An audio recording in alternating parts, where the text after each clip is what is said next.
आज हम देखेंगे ज्यामिति की निम्नलिखित अवधारणाओं से संबंधित साधारण गलतियां और घूर्णन की दिशा की अवधारणा।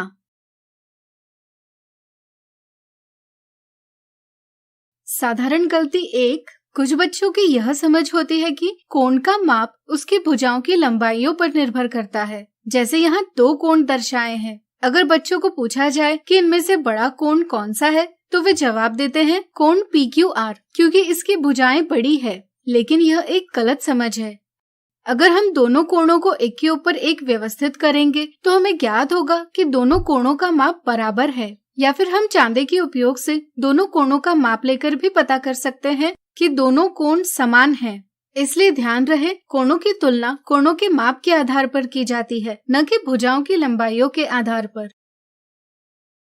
साधारण गलती 2। कुछ बच्चे कोण का माप लेते समय चांदे का मध्य बिंदु तो कोण के शीर्ष पर रखते हैं, लेकिन चांदे की सीधी किनारे पर दर्शाई रेखा को कोण की भुजा पर ठीक तरह से रखना भूल जाते हैं। कुछ बच्चे चांदे पर दर्शाई रेखा को भुजा पर रखने के स्थान पर चांदे के किनारे को ही समायोजित यानी एडजस्ट करने की गलती करते हैं।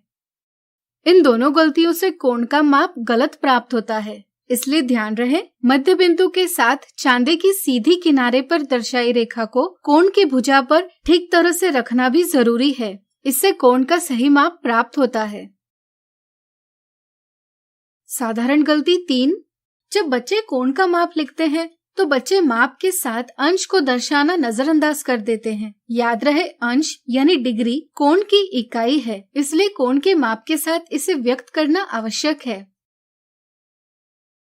साधारण गलती 4। कुछ बच्चों को न्यून कोण यानी एक्यूट एंगल और अधिक कोण यानी ऑब्ट्यूस एंगल के नामों में उलझन होती है, जिसके कारण वे कोण पहचानने में गलतियां करते हैं। जैसे यहाँ 2 कोण दिए हैं, बच्चे इसे न्यून कोण और इसे अधिक कोण समझ लेते हैं, जबकि यह अधिक कोण और यह न्यून कोण है। पता करने के लिए हम कोण की तुलना समकोण से करते हैं। अगर कोण समकोण से छोटा हो तो वह न्यून कोण होता है।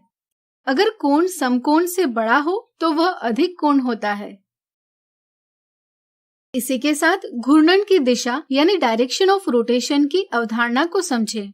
जब हम घूर्णन यानी किसी चीज के घूमने की क्रिया को बताते हैं तो अक्सर हमें घूमने की दिशा बताना आवश्यक हो जाता है। इसके लिए हम घड़ी में घूम रही सुइयों की दिशा का प्रयोग करते हैं। घड़ी की सुइयां एक ही दिशा में घूमती है। जिस दिशा में वे घूमती है हम उसे घड़ी की दिशा यानी क्लॉकवाइज डायरेक्शन से जानते हैं, और इसकी विपरीत दिशा को हम वामवर्त दिशा यानी एंटी क्लॉकवाइज डायरेक्शन कहते हैं। इसके उपयोग से हम किसी वस्तु के घूर्णन की दिशा को बताते हैं। जैसे यहाँ यह वस्तु घड़ी की दिशा में घूम रही है, जबकि यह वस्तु वामवर्त दिशा में घूम रही है। इस आधार पर क्या आप बता सकते हैं, अगर घड़ी की सुई 6 पर हो और वह घड़ी की दिशा में 90 डिग्री से घूर्णन करती है तो वह कौन से चिन्ह पर होगी? अगर घड़ी की सुई 6 पर हो और वह वामवर्त दिशा में 90 डिग्री से घूर्णन करती है तो वह कौन से चिन्ह पर होगी? इन सवालों को हल करने का प्रयास कीजिए।